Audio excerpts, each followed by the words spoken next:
Hello दोस्तों, स्वागत है आप सभी का हमारे इस YouTube channel math and magic tips में। फ्रेंड्स, यदि आप भी 10वीं कक्षा के स्टूडेंट हैं और आप भी 15 फरवरी 2023 को साइंस का एग्ज़ाम पेपर देने जा रहे हैं, तो आज की इस वीडियो को शुरू से लेकर अंत तक ज़रूर देखिएगा। इस वीडियो में हम आप सभी को बताने जा रहे हैं 10वीं कक्षा के साइंस का 40 ऐसा इम्पोर्टेंट वीवीआई ऑब्जेक्टिव क्वेश्चन जो कि आपके मैट्रिक बोर्ड परीक्षा 2023 के लिए काफ़ी इम्पोर्टेंट है। तो जल्दी से वीडियो को लाइक कर लीजिए। चैनल पे नए होंगे तो चैनल को सब्सक्राइब करके बेल आइकन को दबा दीजिए ताकि ऐसे ही आने वाली हर 10वीं कक्षा का इम्पोर्टेंट क्वेश्चन का वीडियो आप सभी को मिल सके। तो चलिए फ्रेंड्स, बिना समय गवाए पहला क्वेश्चन का आंसर देख लेते हैं। है दोस्तों, आज का पहला सवाल क्वेश्चन नंबर 1 में दिया गया है कि अवतल दर्पण की फोकस दूरी उसकी वक्रता त्रिज्या की होती है। ध्यान दीजिएगा, अवतल दर्पण की फोकस दूरी यानी एफ का जो मान होता है वो r/2 के बराबर होता है। यानी अवतल दर्पण में फोकस दूरी वक्रता त्रिज्या के आधी होती है। तो क्वेश्चन का राइट आंसर ऑप्शन बी के साथ चला जाएगा, आधी। उसके बाद में कहता है कि नेत्र लेंस की फोकस दूरी कम हो जाने से कौन सा दृष्टि दोष हो जाता है। याद रखिएगा कि जब भी नेत्र लेंस की फोकस दूरी कम हो जाती है तो उस दृष्टि दोष को हम लोग निकट दृष्टि दोष कहते हैं। अब आप सभी को वीडियो के कमेंट सेक्शन में चले जाना होगा और वहां भी जाकर बताना होगा कि निकट दृष्टि दोष का निवारण किस लेंस के द्वारा किया जाता है। उसके बाद में अगला सवाल क्वेश्चन नंबर 3 जो है काफ़ी ही ज़्यादा ट्रेंड होता है। कहता है कि लघुपतन के समय परिपथ में विद्युत धारा का मान कितना होता है। दोस्तों याद रखिएगा कि लघुपतन के समय विद्युत परिपथ में विद्युत धारा का जो मान है ना जी, वो काफ़ी ही ज़्यादा बढ़ जाता है। इसलिए क्वेश्चन का राइट आंसर ऑप्शन सी हो जाएगा, बहुत अधिक बढ़ जाता है।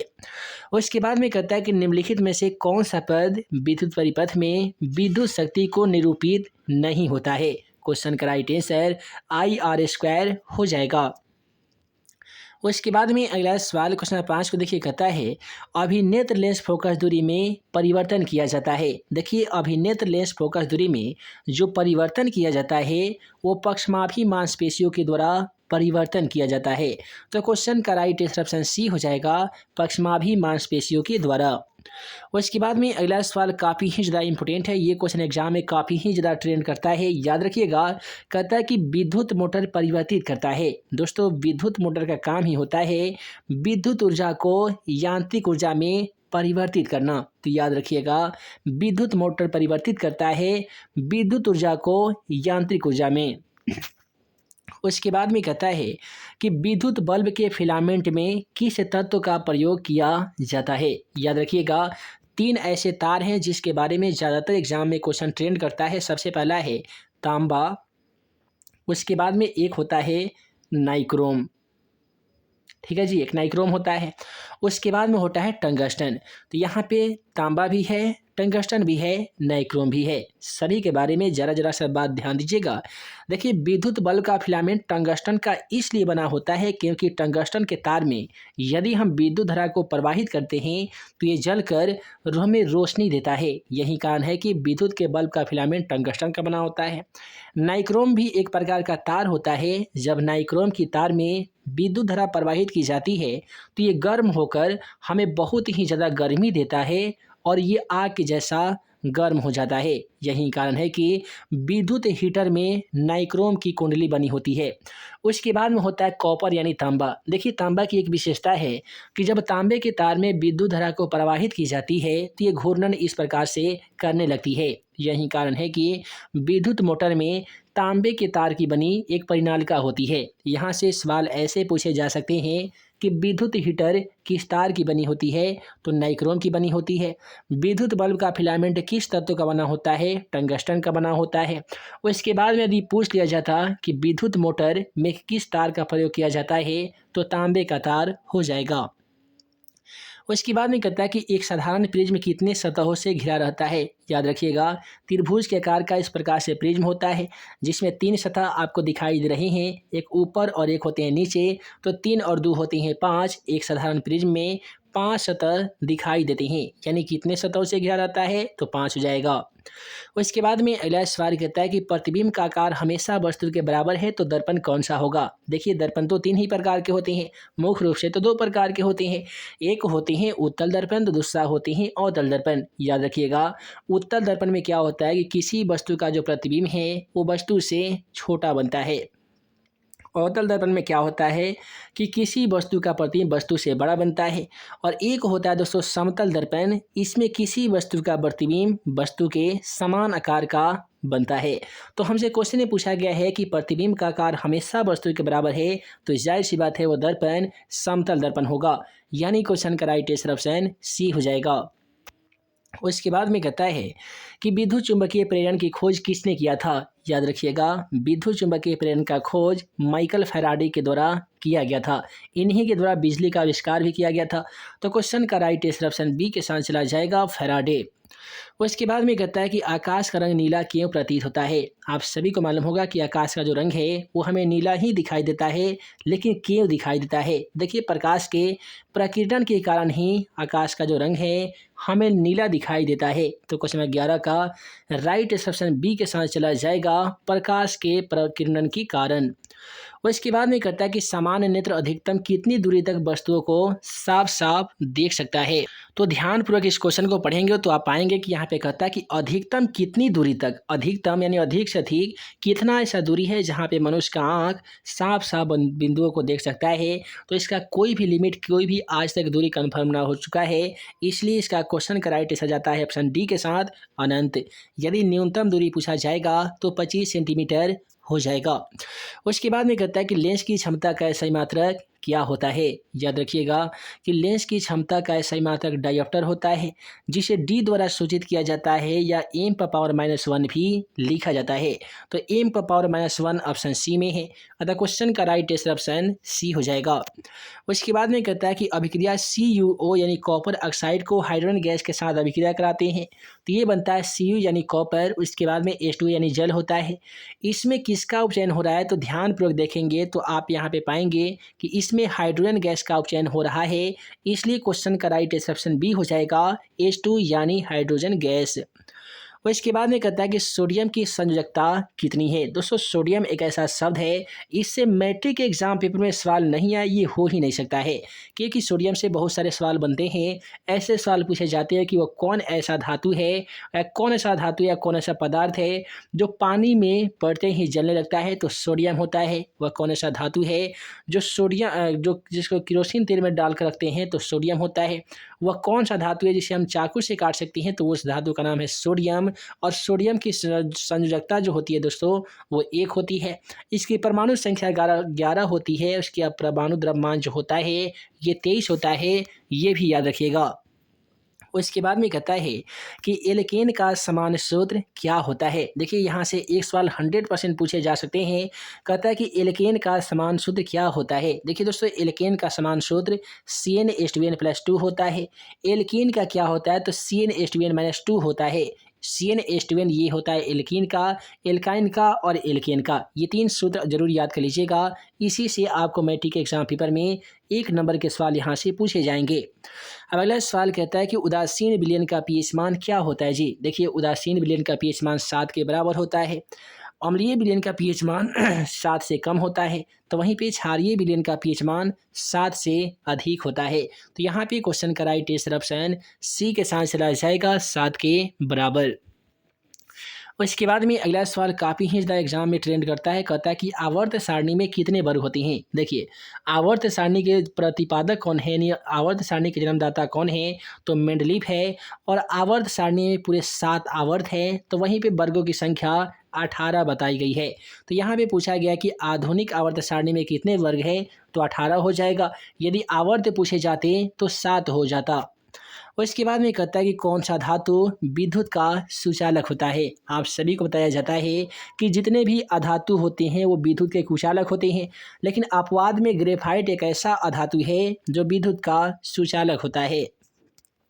उसके बाद में कहता है कि कार्बन क्या है। याद रखिएगा, कार्बन एक प्रकार का धातु है, तो वहीं पे सिलिकॉन और जर्मेनियम उपधातु होता है। तो यहाँ पे बहुत सारे स्टूडेंट उपधातु मार रहे हैं, उनका बिल्कुल गलत हो जाएगा, राइट आंसर अधातु हो जाएगा। इसके बाद में कहता है कि निम्नलिखित में से कौन सा द्रुबल अम्ल है। देखिए अम्ल का परिभाषा क्या होता है, तो अम्ल वह विलयन है जो स्वाद में खट्टा होता है और नीले लिटमस पद को लाल कर देता है। अम्ल की दो प्रकार होते हैं, प्रबल अम्ल और दूसरा होते हैं द्रुबल अम्ल।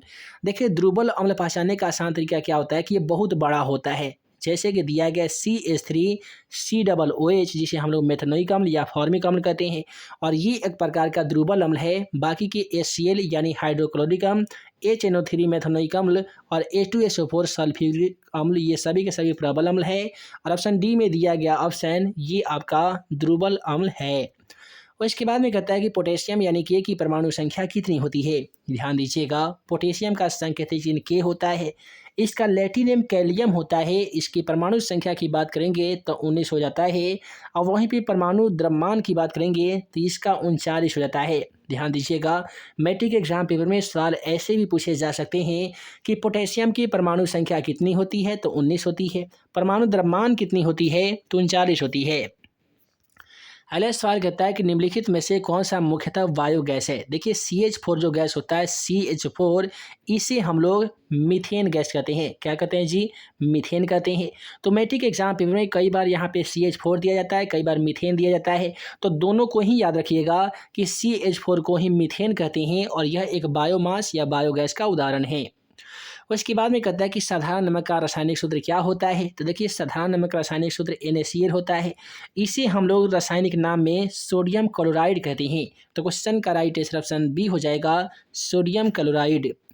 उसके बाद में कहता है कि किसी अभिक्रिया में भाग लेने वाले पदार्थ क्या कहलाते हैं। मान लेते हैं कि C+O2 बराबर CO2 होता है ना जी। तो C+O2 बराबर CO2 है। इस अभिक्रिया में भाग लेने वाले तत्व क्या है, तो कार्बन है, दूसरा है ऑक्सीजन। तो इस अभिक्रिया में भाग लेने वाले जितने भी कार्बन और ऑक्सीजन वाले जो तत्व हैं, इसे हम लोग अभिकारक कहते हैं। क्या कहते हैं जी, अभिकारक कहते हैं। और अभिक्रिया के फलस्वरूप बने जो पदार्थ होते हैं, इसे हम लोग प्रतिफल कहते हैं। याद रखिएगा कि अभिक्रिया में भाग लेने वाले पदार्थ अभिकारक कहलाते हैं, और अभिक्रिया के फलस्वरूप बने पदार्थ प्रतिफल कहलाते हैं जी। चलिए अगला सवाल क्वेश्चन नंबर 26 की ओर बढ़ते हैं। क्वेश्चन नंबर 26 कहता है कि कौन शून्य वर्ग का तत्व है। देखिए शून्य वर्ग में लगभग 7 तत्व होते हैं, हीलियम, रेडान, जेडान, नियान, क्रिप्टॉन, जिसमें से सबसे पहला तत्व हीलियम होता है। इसलिए क्वेश्चन का राइट आंसर ऑप्शन सी के साथ चला जाएगा। अगला सवाल कहता है स्वपोषी पोषण के लिए क्या आवश्यक है। ध्यान दीजिएगा, स्वपोषी पोषण के लिए CO2 यानी कार्बन डाइऑक्साइड, H2O यानी जल, ये भी आवश्यक है। क्लोरोफिल का होना अनिवार्य है, और इसके साथ सूर्य का प्रकाश की उपस्थिति भी अनिवार्य है। इसलिए क्वेश्चन का राइट आंसर इनमें से सभी के साथ चला जाएगा। अगला सवाल कहता है कि इनमें से कौन सा प्रकाश संश्लेषी अंग है। तो ध्यान दीजिएगा, प्रकाश संश्लेषी अंग आपका लीफ यानी पत्ती हो जाएगी। उसके बाद में मनुष्य के शरीर की सबसे बड़ी ग्रंथि, इसे हम लोग लीवर यानी यकृत ग्रंथि कहते हैं। याद रखिएगा, कई बार मैट्रिक एग्जाम के जो ऑप्शन दिए जाते हैं, यकृत ना देकर लीवर दे दिया जाता है, तो यकृत को ही हम लोग अंग्रेजी भाषा में लीवर कहते हैं, जो मनुष्य के शरीर की सबसे बड़ी ग्रंथि मानी जाती है। अगला सवाल कि पादप में जाइलम के लिए उत्तरदायी है। देखिए पादप में क्या होता है कि जाइलम जो उत्तरदायी होते हैं ना जी, ये जल परिवहन के लिए उत्तरदायी होते हैं। किसके लिए, जल परिवहन के लिए होते हैं। और खाद्य पदार्थ के परिवहन के लिए कौन सा उत्तरदायी होते हैं, तो ये भी याद रखिएगा, ये फ्लोएम होते हैं। मुख्य रूप से पेड़ पौधों में 2 ऊतक पाए जाते हैं, एक का नाम है जाइलम ऊतक, तो दूसरा का नाम है फ्लोएम ऊतक। जाइलम कोशिका जीवित होती है, बल्कि फ्लोएम की कोशिका मृत होती है। पौधों में जाइलम के द्वारा ही जल का परिवहन होता है, जबकि फ्लोएम के द्वारा खाद्य पदार्थों का परिवहन होता है। अब चलिए अगला सवाल क्वेश्चन 31 की ओर बढ़ते हैं। कहता है कि एक कोशिकीय शैवालों में जल का परिवहन होता है। देखिए एक कोशिकीय शैवालों में जल का जो परिवहन होता है, वो विसरण क्रिया के द्वारा होता है। इसलिए क्वेश्चन 31 का राइट आंसर ऑप्शन सी हो जाएगा जी, विसरण क्रिया। और इसके बाद में कहता है कि मछली के हृदय में कोष्ठों की संख्या कितनी होती है। ध्यान दीजिएगा, मनुष्य के हृदय में कोष्ठों की संख्या कितनी होती है, तो 4 होती है। मछली के हृदय में कोष्ठों की संख्या कितनी होती है, 2 होती है। मेढक में होती है 3। अब यहाँ से तीनों के लिए एक और सवाल बनते हैं कि मछली में श्वसन अंग कौन सा है, मनुष्य में श्वसन अंग कौन सा है, और मेढक में श्वसन अंग कौन सा है। ध्यान दीजिएगा कि मनुष्य में जो श्वसन अंग है वह है आपका कौन सा दोस्तों? तो फेफड़ा होता है ना जी?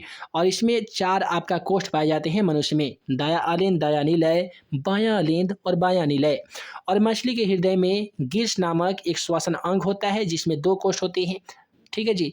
और मेढक जो अपना श्वसन अंग जिससे साँस लेता है वो फेफड़ा से भी लेता है, गिल्स से भी लेता है और त्वचा से भी ले सकता है। तो यहाँ पे क्वेश्चन का राइट आंसर ऑप्शन बी के साथ चला जाएगा 2। और इसके बाद में कहता है कि निम्नलिखित में से एमिनो अम्ल के विखंडन से क्या बनेगा? देखिए, एमिनो अम्ल का जब विखंडन होगा तो CO यानी कोक भी बनाएगा और NH3 अमोनिया भी बनाएगा। तो क्वेश्चन का राइट आंसर बी और सी दोनों हो जाएगा। अगला सवाल कहता है कि ऑक्सिन है। देखिए, ऑक्सिन एक प्रकार का हार्मोन है। तो क्वेश्चन का राइट आंसर ऑप्शन ए के साथ चला जाएगा जी, हार्मोन। उसके बाद में अगला सवाल तो काफ़ी ही ज़्यादा इंपॉर्टेंट है। ये क्वेश्चन एग्जाम में काफ़ी ही ज़्यादा मात्रा में ट्रेंड करता है। कहता है कि एक नर हार्मोन क्या है? देखिए, एक नर हार्मोन को हम लोग टेस्टोस्टेरोन कहते हैं और टेस्टोस्टेरोन ऑप्शन ए में दिया गया है। क्वेश्चन का राइट आंसर टेस्टोस्टेरोन हो जाएगा। उसके बाद में कहता है कि निम्नलिखित में से कौन सी अलैंगिक जनन की विधि है? देखिए, अलैंगिक जनन की विधि विखंडन भी होती है जैसे कि अमीबा हो गया, मुकुरन भी होती है जैसे कि हाइड्रा, द्विखंडन भी होती है जैसे कि लेशमानिया। इसलिए राइट आंसर ऑप्शन डी के साथ चला जाएगा, इनमें से सभी। उसके बाद में कहता है जी कि परागकोश में होते हैं। ध्यान दीजिएगा, परागकोश में हमेशा परागकण होते हैं, इसलिए क्वेश्चन का राइट आंसर ऑप्शन डी के साथ चला जाएगा, परागकण। उसके बाद में है कि आनुवंशिक गुणों का संदेश होता है। देखिए, जो होता है डीएनए। देखिए, आनुवंशिक गुणों का संदेश हमेशा डीएनए के अणुओं में होता है। और डीएनए का पूरा नाम भी एक बार मैट्रिक एग्जाम पेपर में पूछा गया था, तो याद रखिएगा, डीऑक्सी न्यूक्लिक एसिड होता है, यही होता है डीएनए का पूरा नाम।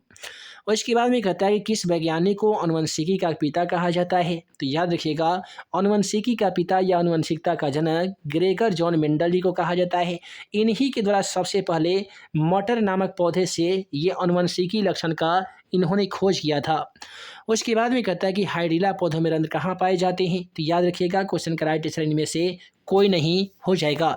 तो इस प्रकार से आज के इस वीडियो में हम लोगों ने देखा 10वीं कक्षा के साइंस का 1 से लेकर 40 तक का ऐसा इम्पोर्टेंट VVI ऑब्जेक्टिव क्वेश्चन जो कि आपके 15 फरवरी से होने वाले मैट्रिक के बोर्ड परीक्षा के लिए काफ़ी इम्पोर्टेंट था। आशा करते हैं कि आज का वीडियो आप सभी को पसंद आया हो। दोस्तों, वीडियो पसंद आया हो तो वीडियो को लाइक कीजिएगा, अपने दोस्तों में शेयर कीजिएगा। चैनल पर नए होंगे तो हमारे इस YouTube channel math in magic tips को सब्सक्राइब करना बिल्कुल ना भूलिएगा।